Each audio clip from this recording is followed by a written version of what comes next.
Hello FPL managers and welcome to the Fantasy Football Hub Game Week 1 preview with me, James, and world-class FPL manager, BigManBakar. Bakar, how's it going, mate? Hey, thanks for having me on, James. Just one day to go. I honestly can't wait now. It's getting, the feeling of FPL coming back is great, and I can't wait to get back into it.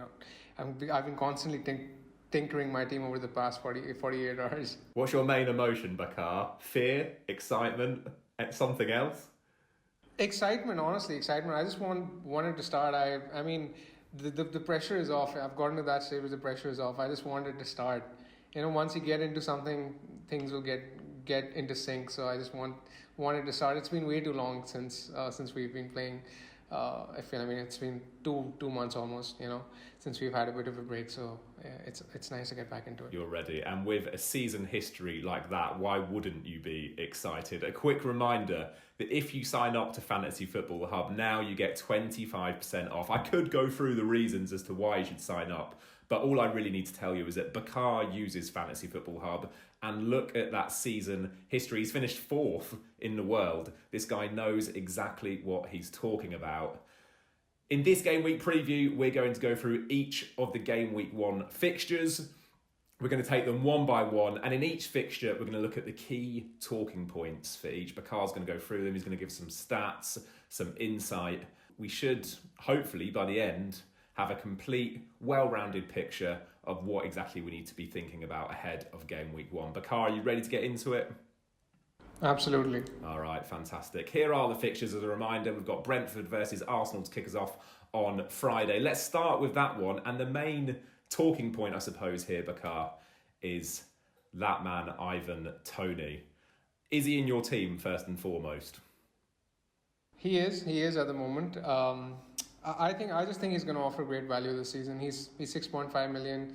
What I like about him is that he's a very low risk asset to own given his high ownership, and the fact that you can easily swap him around to another striker later on if he fails. The fixtures to begin with are decent. They're not awesome, but given how Brentford they play an attacking style of football. Last season in the Championship, they had an XG of 1.66 per game. Toney himself had 33 goals and 10 assists in the Championship with an incredible goal involvement. So I think he's going to be a very good asset to own. He's an all-round player. When I look at him, he was also top among Brentford players for big chances created. So, that's all you need, really. He's a lethal finisher. He's creating a lot of chances. He's going to do well for bonus. He's only 6.5. He's well owned. That's why I can't look past him at the moment. With numbers like that, it is very, very difficult. Incredible record-breaking season last season in the Championship.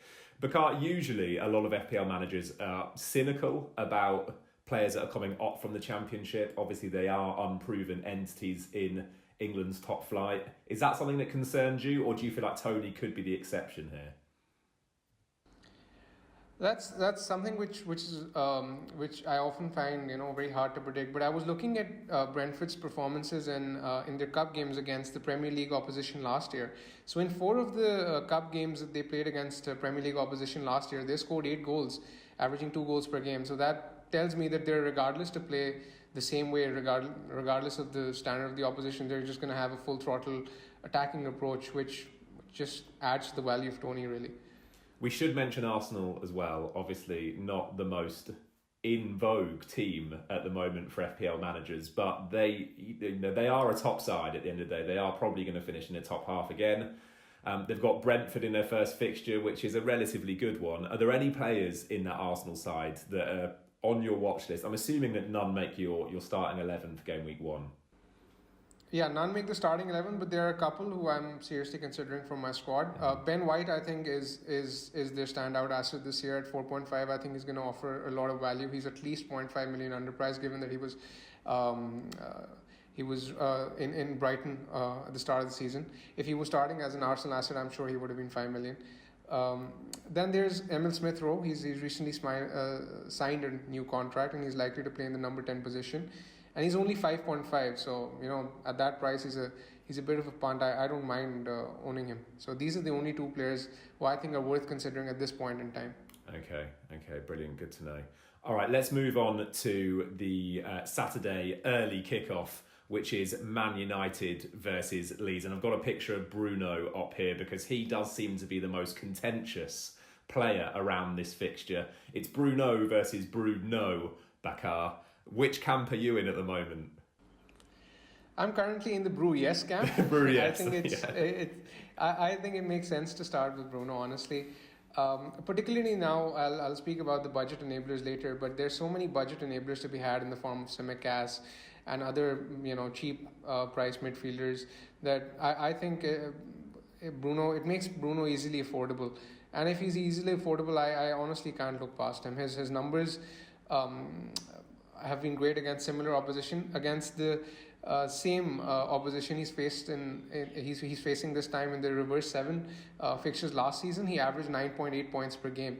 United fixtures, when you look at them, they aren't playing any of the top sides until game week 8 when they face Leicester. So he's a low risk player to begin with, I think. Yeah, I've just got those stats up now, and they are quite remarkable. I mean, his record against the top 6 is also pretty decent, to be fair. But they pale into comparison when you look at his record against other teams. He's almost, you might accuse him of being a flat track bully, Bakar. And we can also see here the comparison that you laid out on Twitter between his game week 1 to 19 stats versus his game week 20 to 38 stats. A slight drop off, but as you say at the bottom of this tweet, still a brilliant asset to own. Yep, exactly. I think he's a lock. He's a lock in my side. The thing I also like about him is that with Salah, he rotates really well for captaincy. In game week 3 and 4, Man United are playing Wolves and Newcastle at a time when Salah has Chelsea and Leeds. So I mean that's another string to his bow, really, if you ever needed more convincing. We should also mention Luke Shaw as well. You did a tweet that was about chances created this calendar year, and I was surprised to see that above any midfielders, it's Luke Shaw that tops that, above the likes of Trent, Mount, Bruno, Rafinha as well. 5.5 million does seem like a steal. You've put here the infamous words, do not overthink. Bakar, what would you say to those that are still thinking, maybe I should go without Shaw? A large part of these chances created have come from corners. This calendar, he started taking more corners and he's been sharing them with Bruno, which is why Bruno has slightly dropped in creativity and Shaw has risen. And when you look at the FPL bonus system, it highly rewards those players who are creating chances, especially defenders whenever they keep a clean sheet. When Shaw is going to keep a clean sheet, I think just because of the sheer number of chances he creates, regardless of the fact whether he actually assists or not, he's going to be right up there for bonus, which makes him an explosive asset to own. That's why I think he's a bit of a no-brainer. There is this argument that Aaron Wan-Bissaka had more attacking returns last season, obviously scored more points as well. Are you paying much attention to other Man United defensive assets, or is Shaw enough for you? I think Shaw is enough for me because owning another Man United defensive asset along with Shaw would sort of restrict me to just pick 2 defenders, and I think with other assets available in the form of Greenwood, in particular, I think I don't want to restrict myself because I think there's options to be had. Sancho interest you at all? I don't think he's going to start. He's in training, but I think he's going to be on the bench. Solskjaer said that, but Solskjaer has a habit of throwing players straight in, so I won't be too surprised if he sort of went back on his words. Okay, one to look out for then for sure. Okay, let's look at the next fixture now. This is Burnley versus Brighton. On paper, not the most exciting of fixtures, but for FPL managers, it could be absolutely crucial for their game week 1 success, and that's because of this emphasis on Brighton defence, Bakar. Now, a lot of people are going for Sanchez between the sticks. Veltman has been popular amongst the Twitter community, but not that popular outside of the Twitter community, it seems. Who are you backing from that Brighton defence? Is it worth going double Brighton defence for this game against Burnley? Or are Burnley a surprise package? When you're looking at the stats from last season, Brighton were actually third in the expected goals conceded table, which was basically the best after Chelsea and Man City. So it really doesn't get much better than that. And given the prices their assets have, 4.5 is an absolute bargain. I don't mind doubling up at all, but The caveat is that I think they will struggle in this fixture. I remember watching this fixture against Burnley last season at Turf Moor, and especially with the fans back, I think Burnley are very likely to score. I don't mind doubling up on Brighton, but ideally I'd want at least one on the bench because I don't think this is a very straightforward fixture for Brighton. Is Sanchez a reliable set and forget goalkeeper? People are looking at keeping him for the whole season. How long do you think that will last, Bakar? I mean, it's nice not to make such sensationalized kind of statements because you want to sort of wait and watch how it goes. I mean, I think he's going to be the best 4.5 keeper in terms of clean sheets, but whether he's a set and forget for the rest of the season, that's a bit of a stretch, I'd say.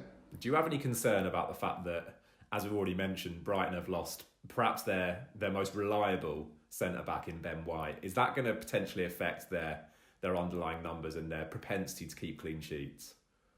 I mean, Ben White was a fantastic player for them last season, but when you watch them play, and even when I look at the statistics, there was a period of time where they lost Ben Dunk last season. It was due to suspension for like 3 or 4 games, and I looked at the data, it was more or less the same. It didn't really affect them. That tells me that Brighton are more of a system-based team. And in that kind of system, I'm sure Graham Potter is, he's a sensible manager. I'm sure he'll have something up his sleeve, even despite the loss of White. I think they have a good enough team to keep clean sheets. Let's hope so for FPL managers everywhere. Otherwise, it's going to be a very miserable Saturday. Right, we move on to the next fixture now, which is Chelsea versus Crystal Palace. This is an interesting one because, of course, as we record, Chelsea played last night in the Super League Cup. It did go to 120 minutes and some key assets did play the full 120 minutes, including the likes of Kai Havertz. Mason Mount played an hour as well. What are your thoughts on this game, Bakar? Because Chelsea are a difficult one, aren't they? Lukaku, we obviously expect him to come in at some point soon. It doesn't look like he's going to be ready for game week 1. He's not even at the club officially yet. So are you going near Chelsea at the moment? Are you letting them bed into the season a little bit first? I'm going to wait and watch. I'm going to hold my horses before I invest in Chelsea. When you look at their fixtures, Arsenal, Liverpool, Spurs and Man City in 4 of the opening 6. I mean, sure, they have a great defence and according to some data, their data was suggesting that they had a fixture-proof defence regardless of the opposition difficulty last season. But I still think there are better options to be had, and particularly with Lukaku coming in and their team yet to take any kind of shape, I think it's better to wait and watch. Even though I do think that the fixture against Palace should be a straightforward victory. Mason Mount, 4th most owned midfielder at the moment, which I think if you only exist in the Twitter sphere, you'd be surprised by, because not many, I suppose, Twitter FPL managers have him in their sides right now. Are we sleeping on Mason Mount? Is he a potential option this season? He is a potential option this season. I think he can prove to be a useful asset for fantasy managers to own at some point in the season. But then again, I think his time will come after game week 6. When you look at the same price bracket, 7.5 million, which Mason Mount has been priced at, Diego Jota is the same price, Mason Greenwood is the same price, Harvey Barnes is 7 million. So those are the sort of players he's competing against, and I think I prefer those guys over Mount given their fixtures. Fair enough. Okay, I will ask this question, although I'm not expecting a particularly lengthy response. Any interest in Crystal Palace at all? Their fixtures to begin with are absolutely horrendous. I mean, I hear that they looked in great shape in pre-season actually, and Wilf Zaha's looked really good as well. But I'll wait and watch. I mean, their fixtures aren't good enough, so they're just simply an avoid for me. We do sometimes get some surprise packages from Crystal Palace. I remember the Milivojevic days, which were glorious. When he was on penalties, and Wan-Bissaka was a joy to own. Wan-Bissaka, as well. Absolutely. Oh, exactly. I miss those days, Bakar. I miss those days. Let's look at the Everton versus Southampton fixture now as well. I've got Digne up on the screen. Digne seems to be the pick of the bunch with Calvert-Lewin still. I don't know if he's definitely injured or not, Bakar, but he's certainly a doubt, isn't he? He was spotted in trainers yesterday. When the other guys were training, I don't think he was training. He wasn't spotted training, so I don't think he's gonna play this week. But I mean, Everton are a team which I was sort of initially when I was making my drafts, I was heavily banking on because their run from game week 1 to 8 is actually brilliant. It's almost when you look at the season ticker, it's right up there. But now, given how they're looking poor. You know, they've sort of rushed back Richarlison. Um, he may or may not start. I'm not sure, but they don't really have any sort of rhythm about them heading into this season. So I'm willing to wait. Particularly game week 2 and 3 are tough fixtures. Away to Brighton, away to Leeds. Those are tough games for Everton, and that's why I'm willing to wait. I think game week 4 might be the right time to invest in them. Okay, game week 4. With regards to obviously Benitez's appointment, lots of FPL managers are weighing up what kind of impact he might have. The narrative seems to be that he could actually improve their defensive capabilities. We know that Benitez has done that at clubs in the past. Do you see that happening, or do you think Ancelotti's shoes are pretty big shoes to fill? This is an interesting question. I think defensively they will get better for sure. And I was reading up on some of their numbers. Benitez historically, whenever he's gone to different clubs and whenever he's had a proper preseason, he tends to start well defensively, which is why I think their defensive assets will be good value to us at some stage in the season. Okay, and let's quickly talk about Southampton. They, of course, have just signed Armstrong. He's priced at 6 million on the game. Is that piquing your interest at all? No, not really. But I mean, he could be an option at some stage. I was reading up that he had the most number of shots in the championship last season. He seems a very sort of a selfish player who's very, so he wants to hog the majority of the chance and wants to score a lot of goals. But at the moment, Ward-Prowse is a bit of a doubt, and I want to see how they line up. They will struggle for creativity, I think, which is basically going to be their main problem. They're one of the sides to target for clean sheets early on, I think. Brilliant. Okay, let's move on to Leicester versus Wolves then. I've actually just got some big chances created statistics here that you tweeted. So whilst we're on Digne, 6 big chances created in 2021. That puts him 4th amongst defenders. So he's got some pedigree here, actually above Shaw, who we've already mentioned before. Robertson as well, he's above. So he's up there with the best. We can certainly say that. It'll be interesting to see whether he can continue that. Look at Trent though, 11. He has absolutely had nearly double the amount of Digne. That says it all. If you're on the fence about Trent, exactly, those numbers are definitely worth considering. Locked in my team. Okay, so Leicester versus Wolves, Bakar, and I've got Harvey Barnes on the screen at the moment. He has suddenly become quite popular amongst the FPL population. I would say 2 weeks ago, you didn't hear many people talking about Harvey Barnes. Couple of great pre-season friendlies though, and now he's looking a favourite amongst the Twitter community. What are your thoughts on him, Bakar? I think he's a great option for this game in particular. When you look at the way the new Wolves manager, they're setting up under him, they're playing a high line and they're playing a very attacking brand of football, and this is exactly the kind of game which might suit Barnes. You know, he'll have space to run in behind, and I think this is a fixture he could do well. And then he has West Ham next week and Norwich the week after. So the first 3 weeks are actually very strong to begin with. I like him as a differential sort of at 7 million. I don't hear too many people talking about him. Initially, I was a bit uncertain about him because I sort of feared that Acho might start over him in a different formation. But now that Rodgers in his pre-season friendlies, and 3 of them, the most recent ones, he's been very keen on playing one striker up top. I think Barnes is nailed to start. He's been their best player in pre-season. Yeah, a lot of people saying that, particularly at the Community Shield. It sounded like he was quite crucial in basically any attacking move that Leicester managed to put together in that game. What about other Leicester assets? There are a couple that we should mention. Ian Acho, you've already acknowledged him, should be one of them. What do we think to him? Because obviously people are starting to question his starting berth, but he had such a good second half of the 2021 season that it's difficult to look past him, isn't it? In Acho, I mean, he was. I think he was averaging 7.17 FPL points per game after game week 24, which is absolutely Incredible. crazy.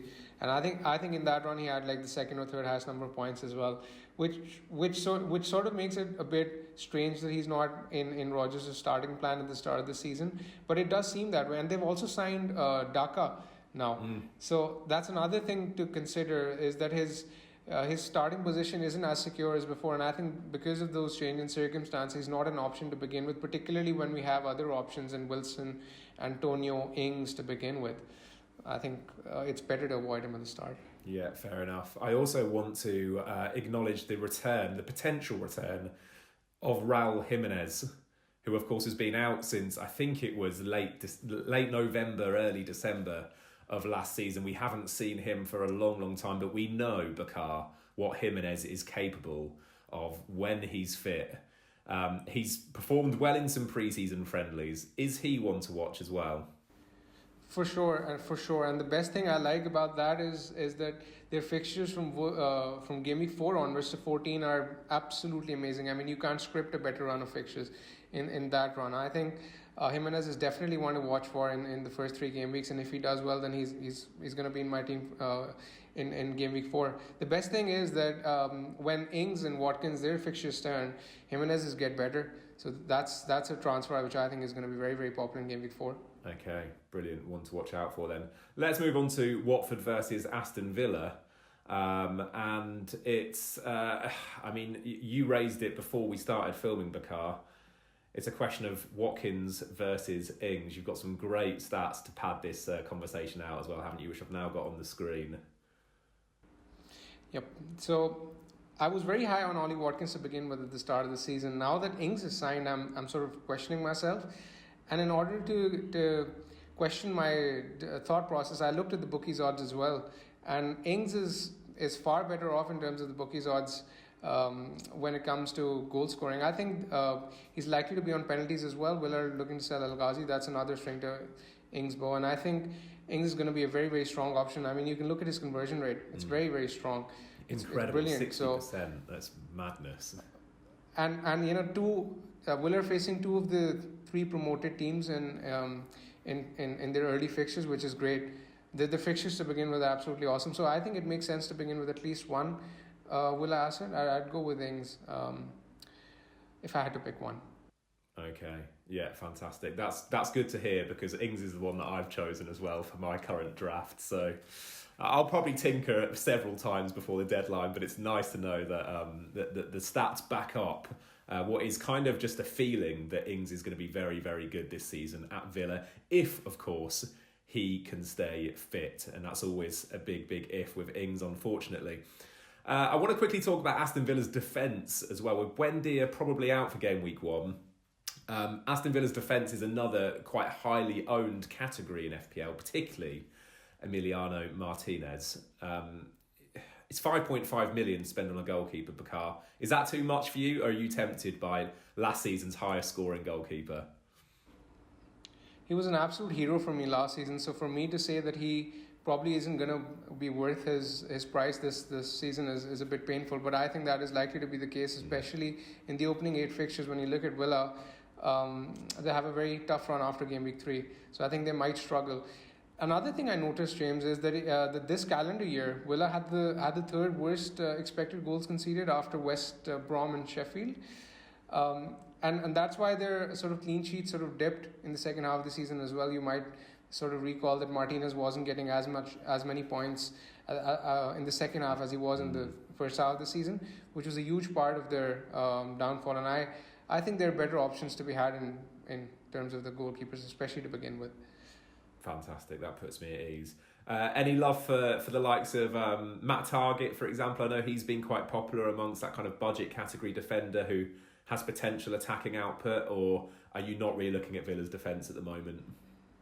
No, for the same reasoning, because of the fact that their defensive statistics haven't been good. And now they've also lost John Terry, as a defensive coach, so that might also have an impact. So I'm willing to hold my horses before I go there.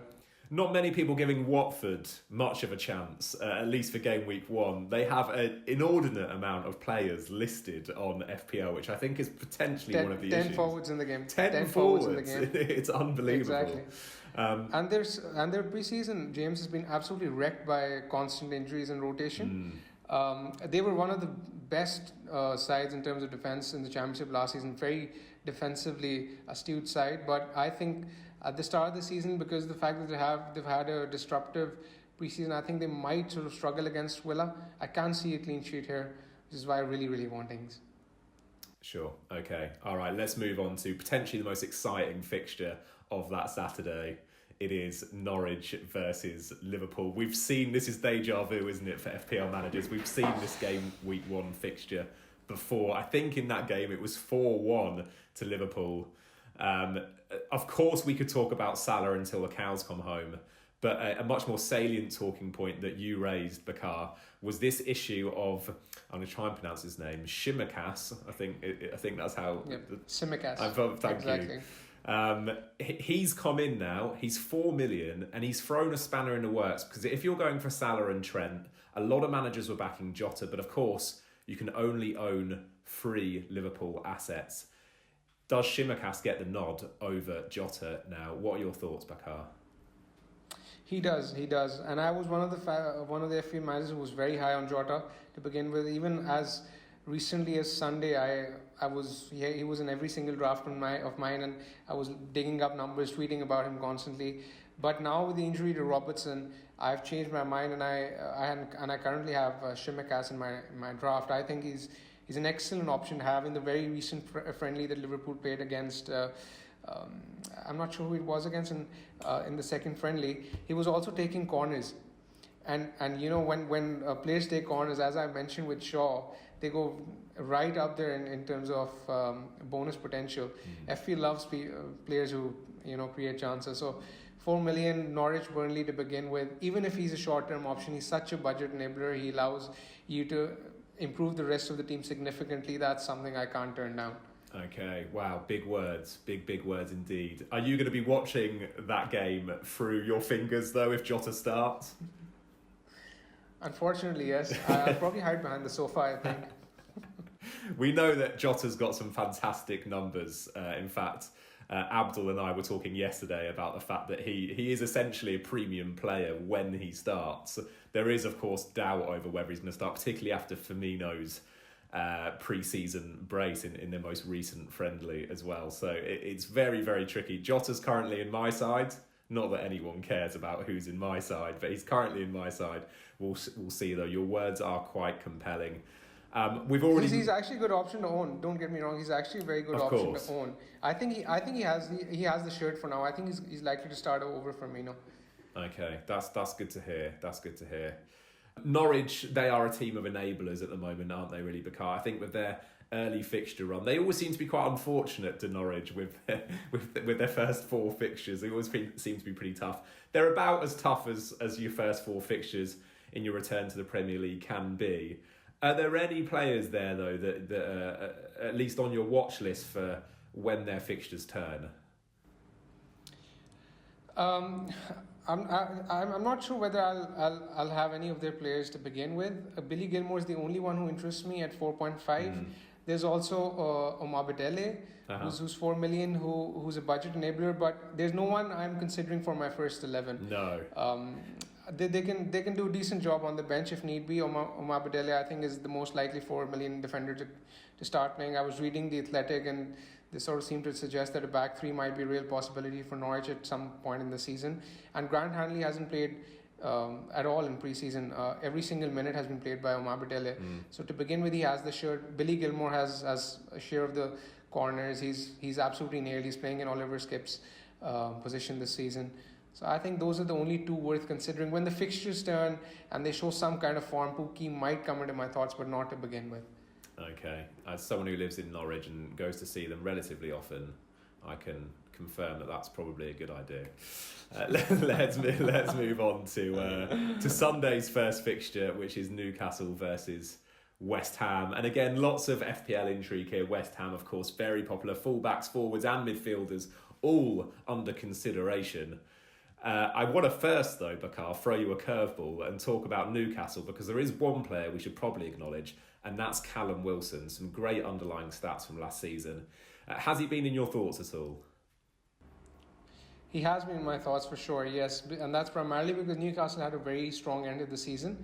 Last 11 game weeks, they had 29 big chances, averaging almost 3 big chances per game. Now, that is something very unusual when it comes to Newcastle, because you look at them as more of a conservative side. They sort of tend to adopt a defense-first strategy, but they were playing very freely at the end of the season.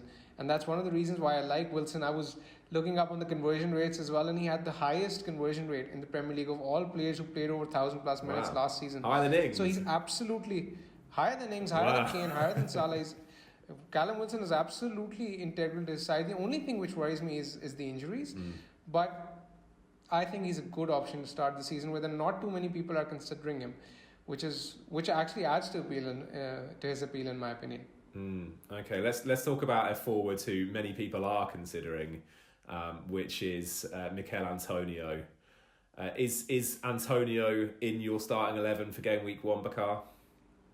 He is. And historically, James, I've loved owning him in the past. Whenever he plays, I honestly think he's FPL gold. His numbers are second to none. He's West Ham's primary goal threat. When you look at West Ham, last season they were matching Leicester for XG, and they were 5th or 6th in the table, which is very high. And they were sort of fixture-proof. They scored in even some of their harder games last season. And that's the thing with West Ham. I don't really look at fixtures when it comes to them. Even if they have sort of mixed fixtures like they do to begin with, I think they're likely to do well. And I back Antonio to score. I think he's the best West Ham option by a mile. What about the issue of West Ham's fullbacks? Because, of course, a lot of managers are going for one of either Cresswell or Soufal. Some, of course, going for none. None of them are in my current draft at the moment, I've got to say. It feels like it could be an error waiting to happen, though, not including one of those guys. So when I look at Soufal versus Cresswell this calendar year, Cresswell is 0.5 million more price this season. Cresswell created 9 big chances last season, and he was last calendar year, and he was second among defenders, all defenders in the league. Soufal was third, creating 8 big chances. So there's not much difference when it comes to creativity. And Soufal had 8 shots inside the box and 2 big chances himself in terms of goal threat. So that is something which needs to be considered, and I think his goal threat is a bit underrated. I think more or less both have the same attacking potential. So the fact that Soufal is 0.5 million cheaper just swings the decision for me. And I also just want to quickly mention a couple of their midfield options as well. Ben Rama is proving to be quite popular as we build nearer and nearer to game week 1. Jared Bowen as well, though, has some good underlying numbers from last season. 6 million and 6.5 million respectively. Do any of those make your squad, Bakar, at least your watch list? Bowen has some doubt regarding his starting position, so he's not someone I'm really considering. Good to know. Ben Rama has been in and out of my draft, actually. Ben Rama is someone I'm very seriously considering. And I was speaking to a few West Ham fans, and they believe that he's been their best player in pre-season. Having watched the highlights, I completely agree. He's looked very, very lively. I think he can fill the Lingard void this season. And there's an outside chance of him being on penalties as well. So at 6 million, I think he's worth the punt. Let's move on to the final fixture of the game week. Spurs versus Man City. It's a big one. Certainly from a footballing perspective. From a fantasy football perspective, it's actually not necessarily as significant as it might be if this was played game week 4, game week 5. And I guess that's because of the uncertainty around who's going to start for Man City, and of course whether or not Kane is going to be in that Spurs team as well.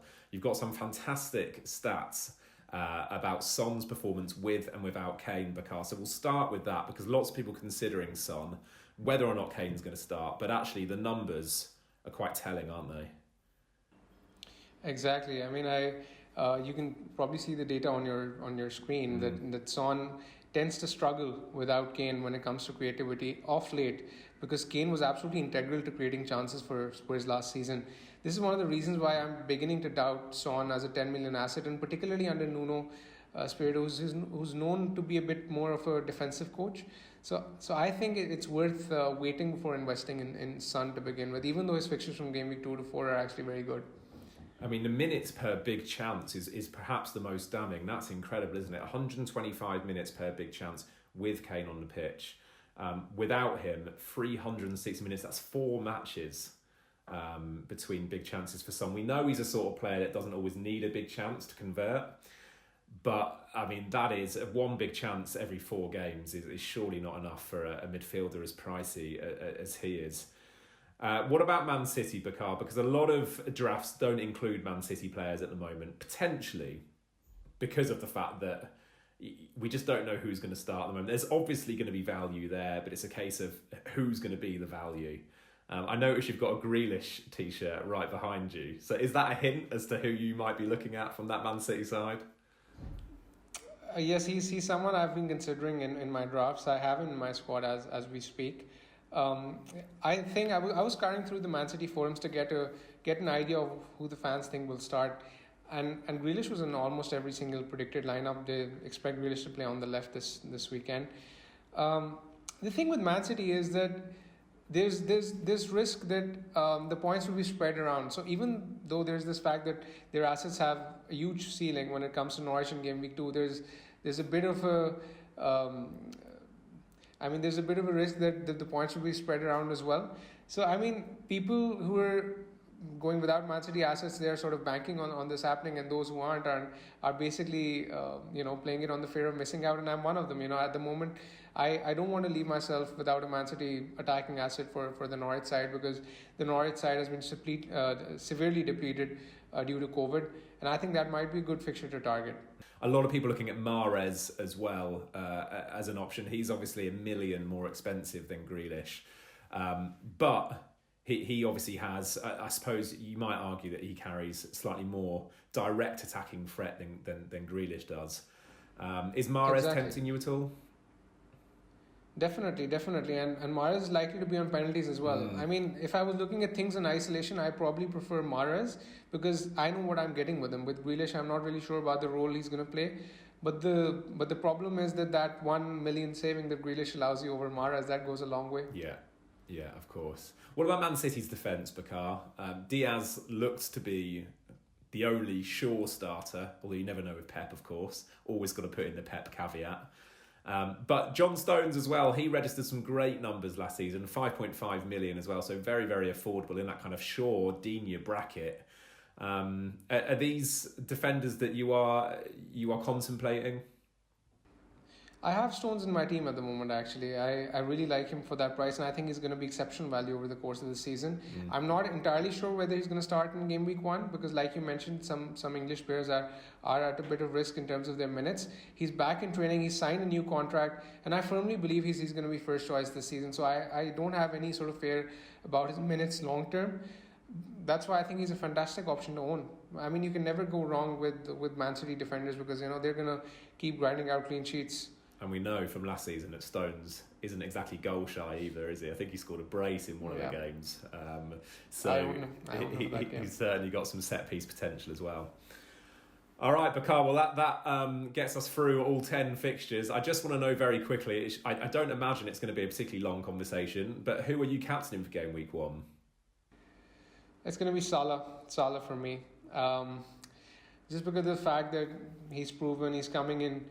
Liverpool have had a full preseason. Salah's had a full preseason. I just think they're going to start really, really strongly. And the fact that, when I looked at Norwich's defensive numbers last season, they didn't seem to concede too many goals, but I noticed that they were 9th for expected goals conceded in the Championship.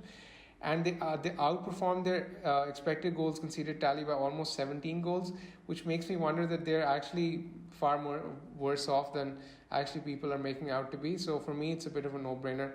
Salah. Okay, fantastic.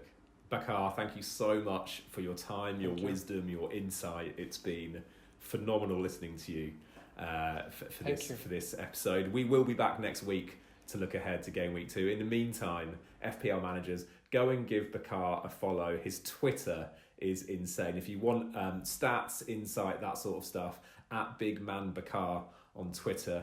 I'll link it down below, along with a link to join Fantasy Football Hub. Remember, 25% off, get access to loads of great tools members only articles as well, including Bakar's team reveal. If you want to find out who Bakar is putting in his Game Week 1 team, you need to be a member on Fantasy Football Hub. Starts at just £1.50 a month.